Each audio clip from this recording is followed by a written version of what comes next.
सलाम। सलाम जी, सलाम ब्रदर जी, खुदा बहुत बरकत दे। सभी स्टूडेंट से गुजारिश बहुत है, प्लीज अपने कैमरे ऑन कर ले सारे स्टूडेंट। बहुत शुक्रिया। खुदा के खादम हमारे बुजुर्ग पास्टर मैनुअल साहब, इसी तरह पास्टर हसन विकी साहब और पास्टर शहजाद साहब, इन्होंने मौका फराहम किया कि मैं खुद एक स्टूडेंट हूँ, सीकर ऑफ नॉलेज हूँ। तो मुझे मौका दिया गया कि मैं कुछ आज आपके साथ शेयर कर सकूं। इससे पहले मैं कलाम की खिदमत को पेश कर सकूं, आज की शेयरिंग कर सकूं, हमारे दरमियान भाई मोहन शहजाद हैं ओकाड़ा से। ये क्लास का आज हिस्सा है, तो हम इनको भी वेलकम करते हैं।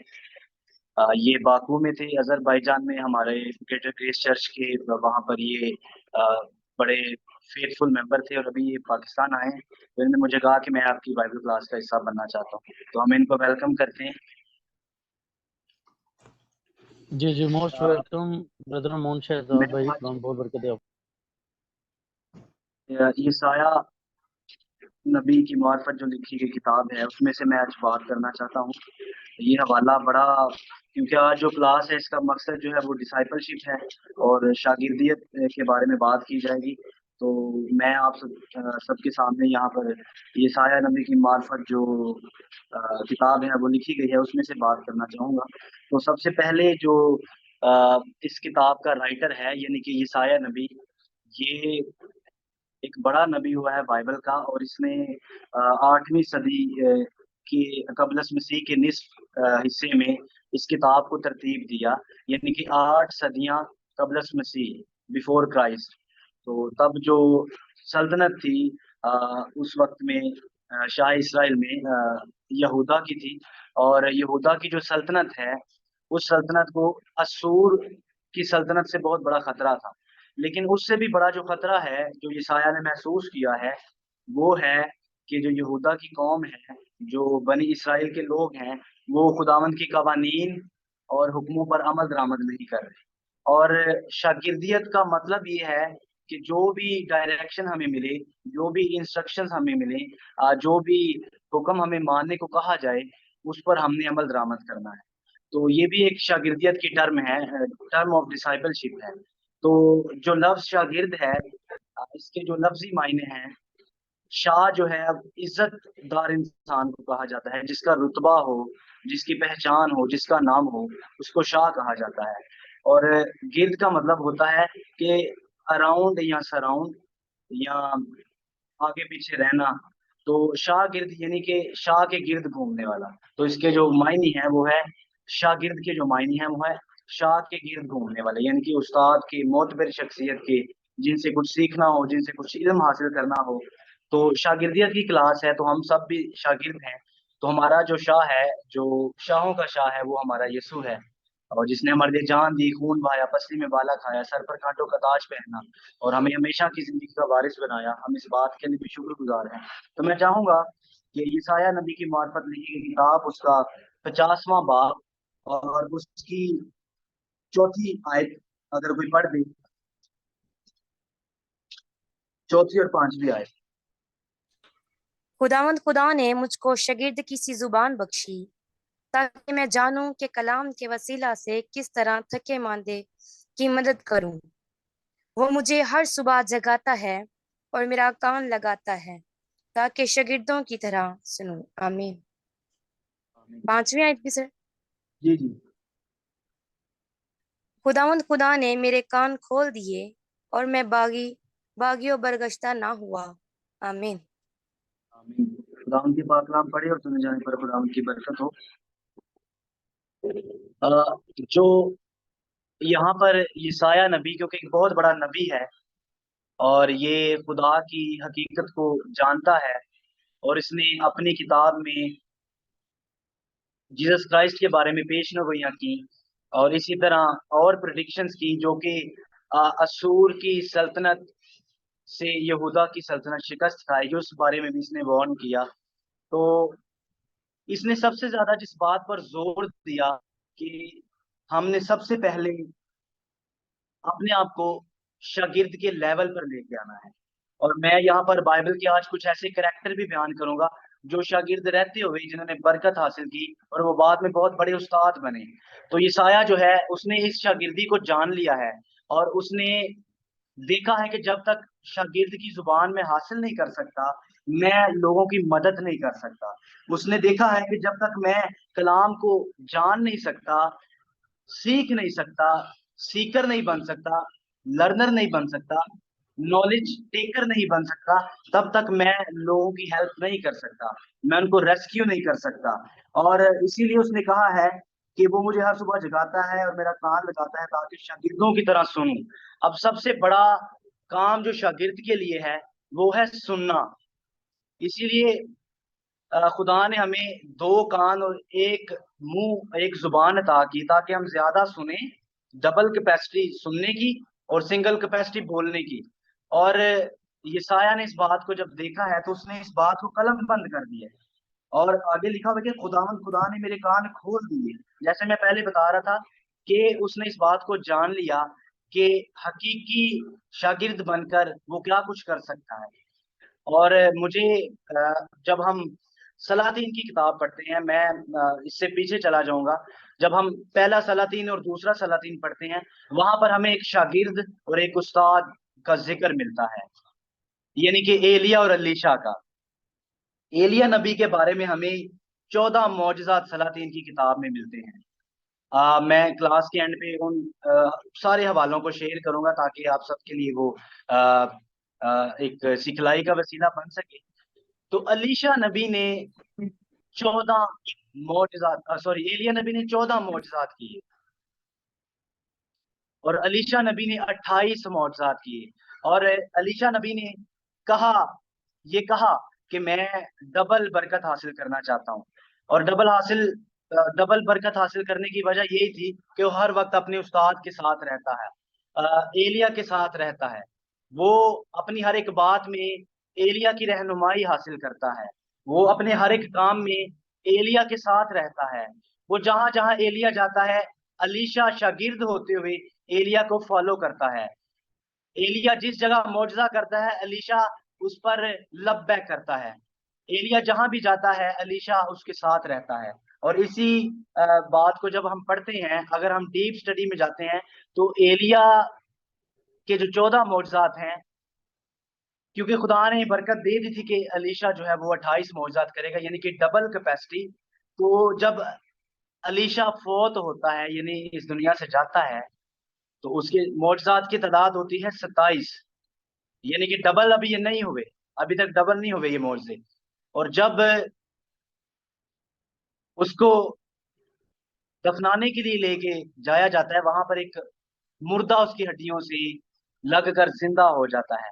अब यहाँ पर मौजज़ात की तादाद हो गई है 28, यानी कि 28, यानी कि खुदावंद ने अपने कौल को पूरा किया और उस शागिर्द को जो हर वक्त एलिया के साथ रहता है यानी अलीशा, उसके मौजज़ात की तादाद को डबल कर दिया। इस बात की गवाही हमें सलातीन पहला और सलातीन दूसरा, जब हम वहां पर जाते हैं, पढ़ते हैं, तो हमें इस बात की तस्दीक मिलती है, यानी कि एलिया ने 14 मौजज़ात किए और अलीशा ने 28 मौजज़ात किए। और जब वो फौत होता है तो उसकी मौजज़ात की तादाद होती है 27। लेकिन जब उसकी हड्डियों के साथ लगकर मुर्दा जिंदा होता है, तो अलीशा मरे हुए से, यानी कि उसकी सांसों में जिंदगी का दम नहीं है, वो फौत हो चुका है। लेकिन फिर भी खुदा ने, क्योंकि अपने वादे पर पूरा उतरना है और अलीशा की उस बरकत को डबल करने के वादे को पूरा करना है, तो उस मुर्दा अलीशा से जब एक मुर्दा लगता है तो वो मुर्दा जिंदा हो जाता है। आज हम भी यहाँ पर शागिर्द बैठे हुए हैं और हमारे लिए एक बहुत बड़ा चैलेंज है कि हमने अपने उस्ताद के साथ कैसे चलना है। आज मैं आप सबको ये बताना चाहता हूँ, मैं खुद एक शागिर्द हूँ और मेरे सीनियर भी यहाँ पर बैठे हुए हैं, इस क्लास का हिस्सा हैं।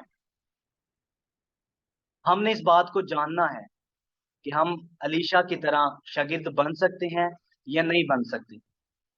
क्या हम अपने मौजज़ात को, अपनी बरकत को डबल यानी कि मल्टीप्लाई फेज पर देखना चाहते हैं या नहीं देखना चाहते?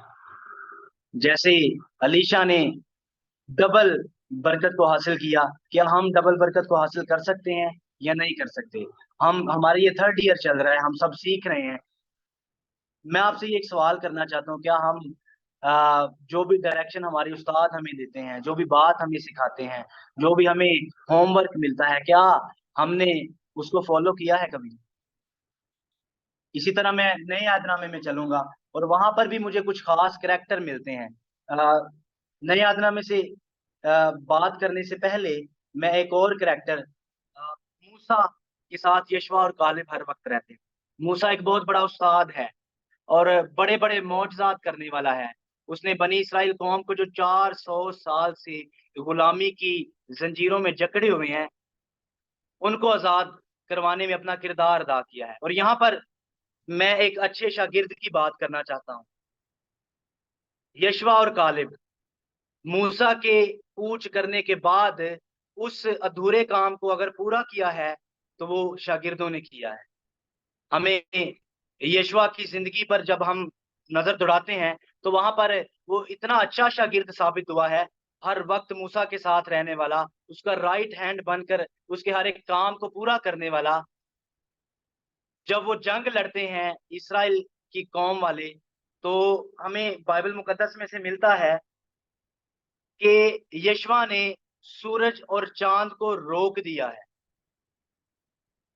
जब तक वो जंग कर रहे हैं तब तक चांद भी अपनी जगह पर ठहरा हुआ है और सूरज भी अपनी जगह पर ठहरा हुआ है, दोनों वक्त रुक गए हैं और वहां पर इसराइल ने फतह हासिल की है। और यशवा जो है नून का बेटा, ये 110 साल की वफात उम्र में जब इसने वफात पाई तो इसने अपनी कौम को पीक पर लाकर खड़ा कर दिया, अपनी कौम को फतहमंदी दिलाई और बहुत सी जंगें यशवा ने लड़ी। एक अच्छा शागिर्द होते हुए इसने जो कुछ सीखा उसने अपनी कौम में वो ट्रांसफर किया। लेकिन जब यशवा फौत हो जाता है तो उसकी कौम फिर बिखरना शुरू हो जाती है। इसी तरह यशायाह जो है अपनी कौम को वार्निंग करता है। यशवा के बाद भी कौम भटकी और यशायाह के वक्त में यहूदा की सल्तनत में भी कौम भटकी। अब ये दोनों करैक्टर जो हैं वो बहुत स्ट्रॉन्ग डिसाइपल हैं। यशवा भी बहुत स्ट्रॉन्ग डिसाइपल है और यशायाह भी। लेकिन जब इन्होंने अपने शागिर्दियत वाले मूड से स्विच ऑफ किया और अपनी मर्जी के साथ जिंदगी गुजारना शुरू कर दी यशवा के बाद, और यहूदा की सल्तनत में जो इसराइल के लोग कर रहे हैं, इन्होंने अपनी डायरेक्शन छोड़ दी है। जैसे हमें नजर आता है आगे जाकर भी मलाकी नबी, क्योंकि आखिरी किताब लिखने वाला है, उसके 400 साल खामोशी रही है, क्योंकि जो भी आ रहा है एक अच्छा शागिर्द है और एक अच्छा उस्ताद है। और जब वो ट्रांसफर अपना इल्म करते हैं तो कुछ लोग उसको एक्सेप्ट करते हैं और कुछ लोग उसको एक्सेप्ट नहीं करते, जिसकी वजह से टेम्पटेशन आती है इसराइल में। और आज मैं इसको अपनी कौम के साथ भी कंपेयर करना चाहता हूँ। मैं नए अहदनामे की तरफ आऊंगा। हमें भी जब हम मत्ती की अंजील पढ़ते हैं वहां पर हमें एक हुक्म मिला है कि हमने सब कौमों में जाकर इस बात को फैलाना है कि हमने हर एक जुबान को यीशु की जुबान बनाना है, हर एक रूह को यीशु के लिए जीतना है, हर एक तक हकीकी शागिर्दियत का मायने लेकर जाना है। लेकिन हम उस बात पर अमल दरामद नहीं कर रहे। और मैंने जहां जहां अमल दरामद करते हुए नहीं देखा, पदाई से लेकर मुकाशफा तक, मैंने वहां पर कौम को टेम्पटेशन में जाते हुए देखा है। आज मैं इस बात को आप सबके सामने शेयर करना चाहता हूं कि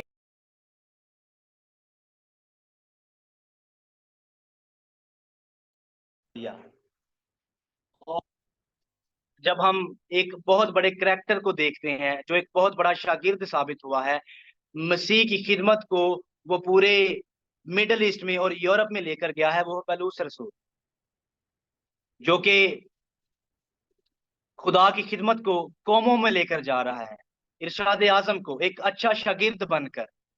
क्योंकि उसको यशायाह की वो वर्ष शायद प्रैक्टिकली समझ आ गई है कि मुझे शागिर्द शागिर्द की जुबान बख्श, ताकि मैं जानूं, सीखूं, समझूं कि मैं कैसे कौमों में जाकर थके मांदों की मदद कर सकूं। आज मैं इस बात से बड़ा मायूस भी होता हूं और मैं इस बात से थोड़ा नालां भी होता हूं कि हमने इन चीजों को अपने अंदर से खत्म कर दिया है।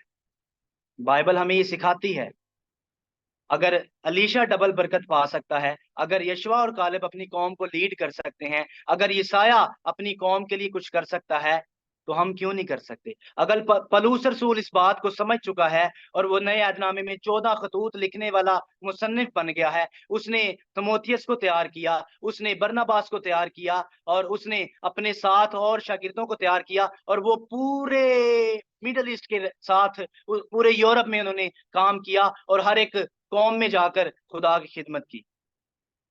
वो हकीकी शागिर्द हमें नजर आते हैं, सिर्फ नाम के शागिर्द नजर नजर हमें नहीं आते। उन्होंने प्रैक्टिकली काम किया, स्पिरिचुअली काम किया, और हमें मसीह के जो 12 शागिर्द हैं, जिनमें हमें शमौन पतरस नजर आता है, जिसमें हमें तिद्दी नजर आता है, जिसमें हमें और जो तूमा नजर आता है, और बाकी जो 12 शागिर्द हैं, हमें याकूब नजर आता है जो बड़े बड़े काम कर रहे हैं, यूहन्ना नजर आता है जिसने आखिरी किताब लिख दी और आने वाले वक्त को बता दिया कि हम ऐसे शागिर्द आज नहीं बन सकते। हमने इस बात को जानना है। हम थर्ड ईयर ये हमारा चल रहा है, हम सीख रहे हैं, लेकिन मेरा पर्सनल ये एक्सपीरियंस है, मुझे ऐसे लगता है कि most of the student who are sitting in this class, they are not doing whatever written in the Bible for discipleship. रूहों को जीतना हमारा काम है, अंजील की खुशखबरी पहुंचाना हमारा काम है, हकीकी शागिर्द बनना हमारा काम है, शागिर्द बनते हुए खुदा की खुशखबरी को कौमों तक लेकर जाना हमारा काम है।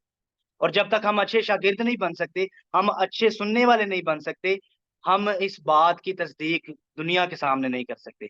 जो हमारा करैक्टर है उसमें से हमें शागिर्दियत नजर आनी चाहिए। जब हम मत्ती की इंजील पढ़ते हैं, वहां पर 5वें बाब में लिखा हुआ है कि तुम दुनिया के नूर हो, तुम दुनिया के नमक हो।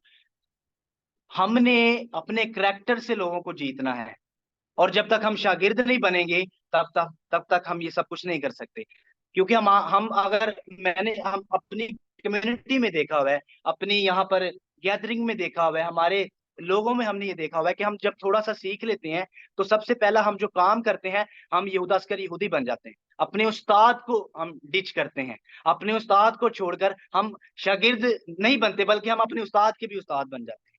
हालांकि हमें सीखने की जरूरत है, हमें लर्नर बनने की जरूरत है, हमें नॉलेज सीकर बनने की जरूरत है। और कलाम मुकद्दस में हमें बहुत से ऐसे करैक्टर मिलते हैं जो शागिर्द रहे। हालांकि पलूस रसूल जो है वो अपनी माँ के पेट से चुना गया। उसने गैमलियल का वो शागिर्द था जो उस वक्त का सबसे बड़ा ज़हीन और फतीन आदमी समझा जाता था।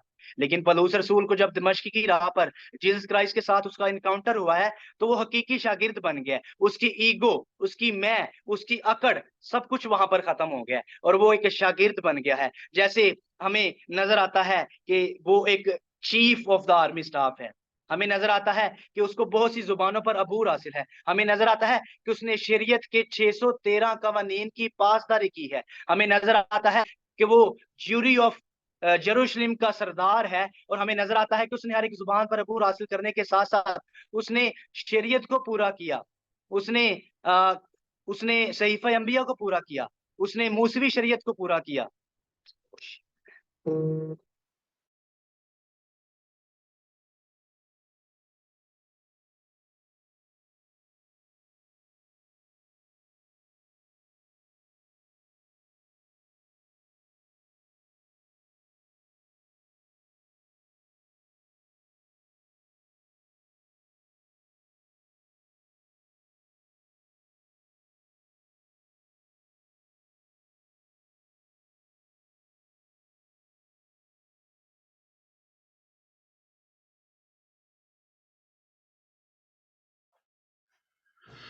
पास्टर जी आपकी आवाज नहीं आ रही। Thank you.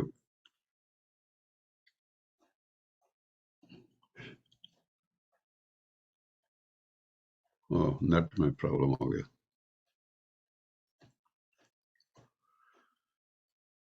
नहीं, कोई बात नहीं, प्लीज गो अहेड।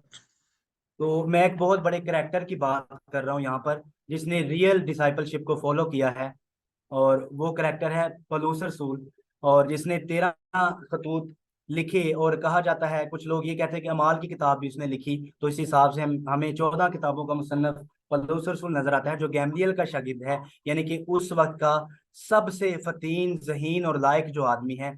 और उसने मूसवी शरीयत को पूरा किया, सहीफ़ अंबिया को सीखा, और मजहबी एतबार से वो यहूदी था, और कौमियत के लिहाज से वो रूमी था, और वो तरसीस में पैदा हुआ, जो इस वक्त उस वक्त इफ्सस की कलीसिया भी हम उसको कह सकते हैं, जो इस वक्त तुर्की में है, जिसका मौजूदा नाम इजमीर है। तो मैं एक बहुत बड़े करैक्टर की बात कर रहा हूँ। और जब उसने इस बात को पहचाना कि मैंने दुनिया के सारे इल्म सीख लिए, मैंने शरीयत को भी पूरा किया, मैंने शरीयत के 613 कवानीन की पासदारी की, और मैंने सहीफ़ अंबिया को पढ़ा, और मैंने तालमूद को भी पढ़ा, और मैंने हर वो किताब को पढ़ा जो मेरे मजहब ने मुझे दी, लेकिन जब तक उसका जीसस क्राइस्ट के साथ, यानी कि उस्ताद के साथ इनकाउंटर नहीं हुआ, तब तक वो एक अच्छा शागिर्द नहीं बन सका। उससे पहले वो उस्ताद रहा है। और आज मैं आपको इस बात की यकीन है,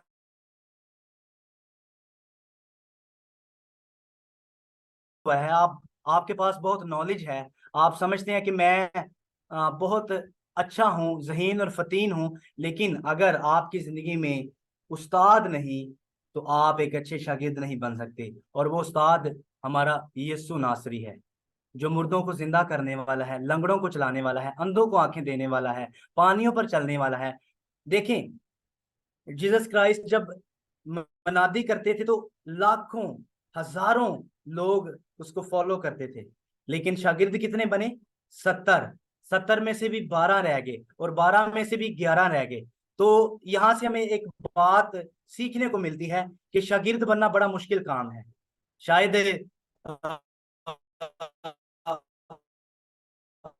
वो लाखों और हजारों शागिर्द बन को पूरा नहीं कर सके, शायद उनमें ईगो का मसला क्रिएट हो गया हो, शायद उनका इल्म जो है वो उनको शागिर्द बनने के लिए राजी ना करता हो, शायद जो उनकी अपनी सोच है वो शागिर्दियत की सोच से मिलती ना हो, क्योंकि जो शागिर्द है उसको मिटना पड़ता है। जैसे मैंने आगे पहले कहा कि मत्ती की इंजील 5वें बाब में लिखा हुआ है कि तुम दुनिया के नमक हो। और नमक जो है, आपने इसकी खसूसियात को देखा होगा कि वो अपने आप को हर एक चीज के अंदर जज्ब कर लेता है, यानी कि वो खुद मिट जाता है, और वो जिस चीज में ऐड होता है उसको टेस्ट दे देता है। तो हमें शागिर्द बनने के लिए सबसे पहली जो रिक्वायरमेंट है वो सुनना है, और उसके बाद हम्बल होना है, और उसके बाद नॉलेज सीकर बनना है, और उसके बाद उस्ताद के इर्द गिर्द घूमना है, और उसके बाद उस्ताद की कही हुई बातों को फॉलो करना है, और उसके बाद उन बातों को अपनी अमली जिंदगी में यूज करना है, और उसके बाद उस प्रैक्टिकल को लोगों तक लेकर जाना है। तो आज यहाँ पर जितने भी शागिर्द बैठे हुए हैं, इंक्लूडिंग माई सेल्फ, हमने अपने आप को हम्बल करना है। और जैसे पलूस की अकड़ खत्म हो गई, हालांकि वो उस वक्त का बहुत बड़ा करेक्टर था, एक नॉमिनेटेड आदमी था, एक फेमस पर्सनैलिटी थी, लेकिन जब जीसस क्राइस्ट के साथ उसका इनकाउंटर हुआ है तो वो हम्बल हो गया है। उसने फिर मारे खाई, उसको 5 दफा कोड़े लगे, उसको बहुत सी तकलीफें सहनी पड़ी, उसको परेशानियों में से गुजरना पड़ा, और उसने मसीह की खातिर दुख सहे। आज मैं आप सबको ये शागिर्दियत के लिहाज से एक मैसेज देना चाहता हूँ कि अगर आपने रियल डिसाइपल बनना है तो आपको इन चीज़ों को फॉलो करना पड़ेगा।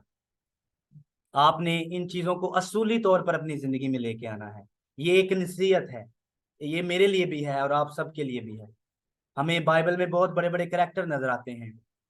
हमें आप मत्ती देख लें, जो एक टैक्स कलेक्टर था, जो एक मसूल लेने वालों का चीफ था, लेकिन जब यीशु ने कहा कि मेरे पीछे चल, तो उसके लिए शायद अगर आप में से यहाँ पर कोई बैंक मैनेजर है, या कोई एफबीआर का चेयरमैन है, या कोई मिनिस्ट्री ऑफ फाइनेंस में ऑडिटर है, तो आपके पास कोई खुदा का खादम आए और आपको कहे कि तू मेरे पीछे चल, तो शायद उसके लिए एकदम से सब कुछ छोड़ना बहुत मुश्किल हो।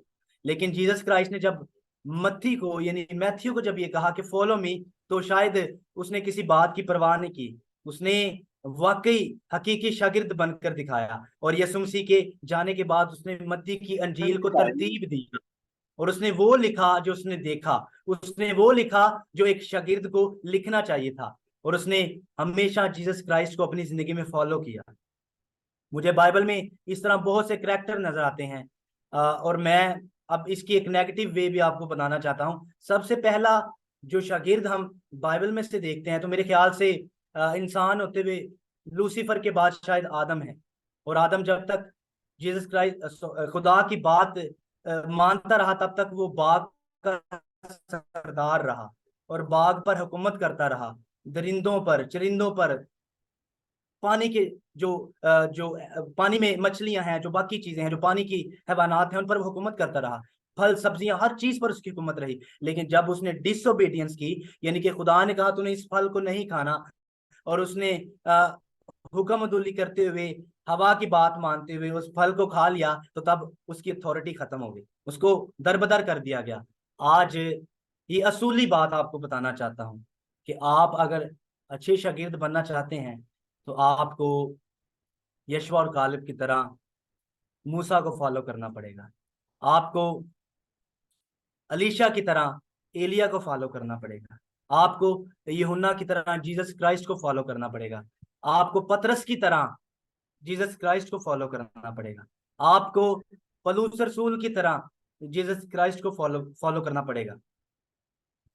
और जब जब हमें फॉलोइंग नजर आती है तब तक हमें अथॉरिटी नजर आती है, ब्लेसिंग नजर आती है, क्योंकि कलाम मुकद्दस में लिखा हुआ है कि सरफराजी ना मशरिक से है ना मगरिब से, बल्कि मेरी तरफ से है। और नए यादनामे में पतरस के आम खत में हमें ये बात मिलती है कि सरफराजी और इकबालमंदी नूरों के बाप की तरफ से है। और जब तक हम झुके रहेंगे, झुकने का मतलब भी डिसाइपलशिप ही है। और जब हम देखते हैं कि जब हम एक बीज को खेत में बोते हैं तो पहले वो खुद खत्म होता है, मिट्टी के अंदर मिट्टी होता है, और उसके बाद वो फल लाता है। इसी तरह आज अगर आप सीखेंगे, अपने आप को पेश कर देंगे, झुक जाएंगे, अपने उस्ताद के फॉलोवर बन जाएंगे, यानी कि मिट जाएंगे, तो जरूर है कि आप फल लेकर आएंगे। और जो दरख्त बहुत ज्यादा बढ़ जाता है वो जल्दी टूट जाता है। आज मैं भी एक शागिर्द हूँ, आप भी शागिर्द हैं, हम इस क्लास का हिस्सा हैं। हमने सबसे पहले तो अपने उस्तादों की बात पर अमल पैरा होना है, उसके बाद हमने अपनी आने वाली जनरेशन्स को इस बात को लेकर जाकर उनको बताना है। आने वाली जनरेशन्स को, अपने बच्चों को, हमें बाइबल के उन कैरेक्टर्स को उनके साथ शेयर करने की जरूरत है जो रियल डिसाइपलशिप को फॉलो करने वाले। सारी क्लास के लिए मशवरा है, एक नसीहत है। और जब हम इन चीज़ों को अपने पल्ले बांध लेंगे तो यकीनन एक अच्छे शागिर्द से एक अच्छे उस्ताद भी बनेंगे, क्योंकि बाइबल मुकद्दस में हमें वही शागिर्द बाद में बहुत बड़े उस्ताद बनते हुए नजर आ, दुनिया को हिला दिया है। उन्हीं शागिर्दों ने क्रिश्चियनिटी को दुनिया का सबसे बड़ा रिलीजन बना दिया है। उन्हीं शागिर्दों ने मुर्दे जिंदा कर दिए हैं। उन्हीं शागिर्दों ने बड़ी बड़े काम ऐसे कर दिए हैं जो शायद एक आम इंसान नहीं कर पाता, जो शायद ना तो एक अकाउंटेंट कर सकता है, जो ना एक मेडिकल ऑफिसर कर सकता है, ना एक सर्जन कर सकता है, ना एक इंजीनियर कर सकता है, ना एक एडवोकेट कर सकता है। वही पतरस जो एक मछेरा है, वो बड़े बड़े काम कर रहा है, उसके साये से लोग शिफा पा रहे हैं। वो कहते हैं कि सोना चांदी हमारे पास नहीं, लेकिन जो इख्तियार हमारे पास है हम उसको इस्तेमाल करते हैं। आज आप इस बात की परवाह न करें कि रिसोर्स आएंगे तो हम बाहर निकलेंगे।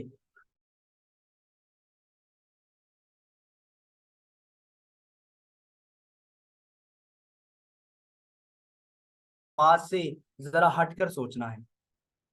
ये सारे थर्ड ईयर के स्टूडेंट बैठे हैं, इसके बाद आपका वो फेज शुरू होने वाला है जो फेज पलूस रसूल ने यूटिलाइज किया, जो फेज यूहन्ना ने यूटिलाइज किया, जो फेज पतरस ने यूटिलाइज किया, जो फेज बाकी रसूलों ने यूटिलाइज किया, जो इब्तदाई रसूली कलीसिया के पहले 6 बुजुर्ग थे उन्होंने यूटिलाइज किया, जिन्होंने कैनन को तरतीब दिया, वो फेज, जिन्होंने बाइबल मुकद्दस को तरतीब दिया, वो फेज। फिर आप उस्ताद के लेवल पर चले जाएंगे, लेकिन उससे पहले सीखने का मरहला है, जाने का मरहला है, डाउन टू अर्थ होने का मरहला है। और जीसस क्राइस्ट हमारे लिए एक मशले राह है। उन्होंने इस बात को करके दिखाया। करने को वो क्या नहीं कर सकते थे, लेकिन उन्होंने अपनी जान देकर हम सबके लिए एक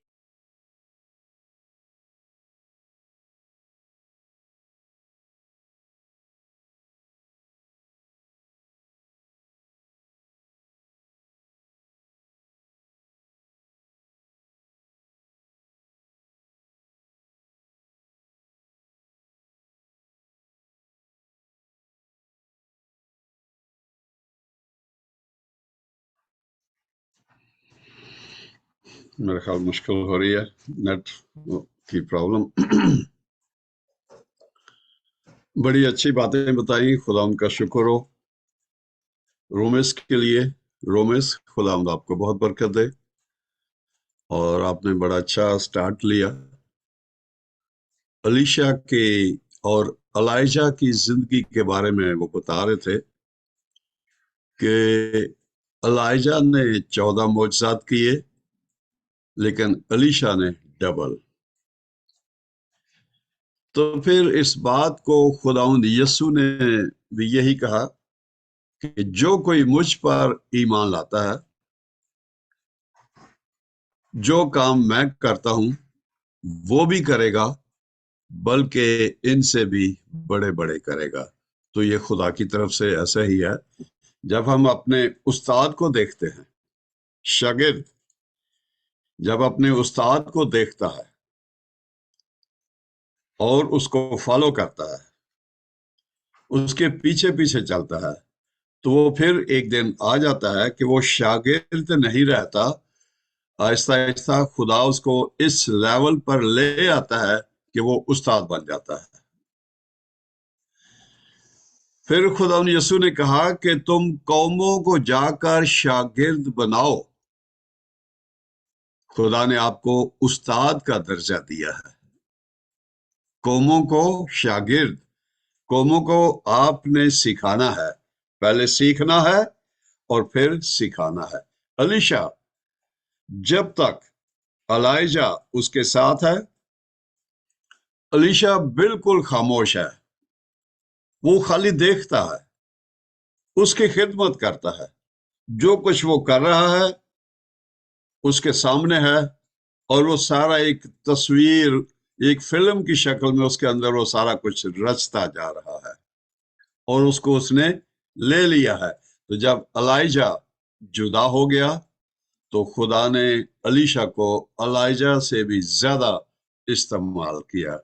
यही बात मसीह यीशु ने भी कही कि जो काम मैं करता हूं तुम भी करोगे, बल्कि इनसे भी बड़े बड़े करोगे। खुदा उनका शुक्र हो।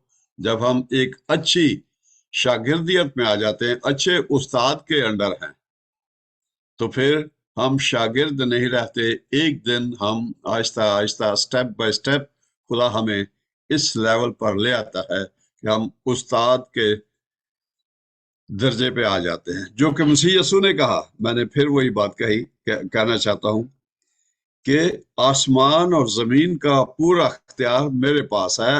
अब मैं तुम्हें बरकत देता हूं, मैं तुम्हें ये कह रहा हूं, मैं तुम्हें हुक्म दे रहा हूं कि जाओ, कौमों को शागिर्द बनाओ। वो लोग जिनको पता नहीं, उनके साथ शेयर करो ये बातें। तो क्या हुआ? उस्ताद की जगह पर आ गए। दूसरी कौम में शागिर्द हैं, आप लोग उस्ताद हैं, जो कि इस कलाम को सुनने और मानने और इसके मुताबिक चलने वाले हैं। खुदावंद आपको बहुत बरकत दे। आज के इस कलाम के वसीला से रोमिस को खुदावंद बड़ी बरकत दे, और खुदा कसरत से उसको इस्तेमाल करे। जी पास्टर शहजाद, प्लीज अपना माइक खोलिए। रोमिस बेटा वापस आ गया। जी पास्टर जी, कुछ आप कहना चाहते हैं? जी प्लीज गो अहेड। मैं बड़ा माजरत ख्वाह हूँ, पता नहीं इंटरनेट क्यों बार बार ब्रेक डाउन कर रहा है, लेकिन खुदा भला है। और कलाम मुकद्दस में लिखा हुआ है कि सब चीज़ें मिलकर उससे मोहब्बत करने वालों के लिए भलाई पैदा करती हैं। तो हम शुक्र अदा करते हैं, जैसी भी कंडीशंस हों, खुदा की आवाज़ नहीं रुकती। तो मैं, क्योंकि अब टाइम हो चुका है, तो मैं सम अप करना चाहूँगा।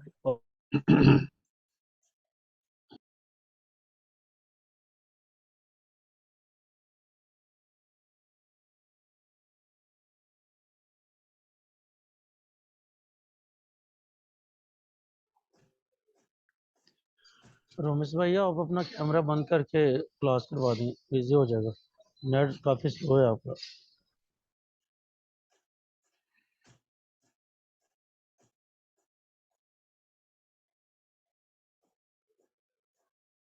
पास्टर शहजाद आप आगे बढ़िए। मेरा ख्याल वो आज नेट उनका नहीं काम कर रहा सही। जी थैंक यू सर। वाकई बड़ी अच्छी क्लास जो है वो करवाई है भाई रोमेश ने। यकीनन आपने भी सही बातें बताई हैं। जो अच्छे तरीके से डिसाइपलशिप में आता है, अच्छे तरीके से शागिर्दियत में आता है, अच्छे तरीके से सीखने के अमल को जारी रखता है, एक वक्त आता है कि खुदावंद उसे उस्ताद का दर्जा देता है, फिर वो भी टीचर बन जाता है, वो भी फिर कौमों को सिखाता है ताकि खुदावंद यीशु मसीह का जो इरशाद आज़म है वो उसकी ज़िंदगी में से पूरा हो। तो खुदावंद ये करे कि जितने भी डिसाइबल यहाँ पर बैठे हैं, इन डिसाइबल में से बहुत से ऐसे सोल्जर यीशु मसीह की अंजील की बशारत के काम को और ख़ास तौर पर इरशाद आज़म को अपनी ज़िंदगी में पाए तकमील तक पहुँचा सके। यीशु मसीह ने फरमाया कि बस तुम जाकर सब कौमों को शागिर्द बनाओ। आज ये शागिर्द हैं, लेकिन मेरा ईमान है कि बहुत जल्द ये उस्ताद होंगे और कौमें इनके आगे हैं और ये कौमों में जाएंगे और कौमों में से लोगों को, नौजवान बेटों और बेटियों को शागिर्द बनाएंगे और यीशु मसीह की हजूरी में लेकर आएंगे। सो खुदा उनका शुक्र हो सारी क्लास के लिए। हम खुदा उनकी शुक्रगुजारी करते हैं, प्यारे भाई रोमिस के लिए, पास्टर जी आपके लिए, तमाम आए स्टूडेंट्स के लिए खुदा उनकी शुक्रगुजारी हो। जी रोमिस भाई, अभी नेट ठीक है? अगर आप कुछ कहना चाहते हैं तो प्लीज़ ज़रूर। हाँ जी। मैं अलीशा और एलिया के जो मौजज़ात हैं, मैं उनके हवाले जो हैं वो आपको बताना चाहता हूँ। अगर आप घर पे जाके स्टडी करें तो ये हवाले आपके लिए काफ़ी हेल्पफुल होंगे। मैं भी इनको स्टडी करता हूँ और मुझे बड़ी बरकत मिलती है, और इस बात की तस्दीक मिलती है कि एक शागिर्द ने कैसे डबल बरकत हासिल की अपने उस्ताद से, और कौन कौन से ऐसे असूल थे जिनको फॉलो किया। और अलीशा के और एलिया के जो मौजज़ात हैं वो मैं आप सबको, अगर आप लिख लें या फिर मैं शेयर कर दूं बाद में, जैसे आपको अच्छा लगे। अगर आपके पास लिखे हैं तो आप ग्रुप में शेयर कर दीजिएगा, ये इजी हो जाएगा। चलें ठीक है, मैं शेयर कर दूंगा। और बहुत शुक्रिया पास्टर मैनुअल खोकर साहब का और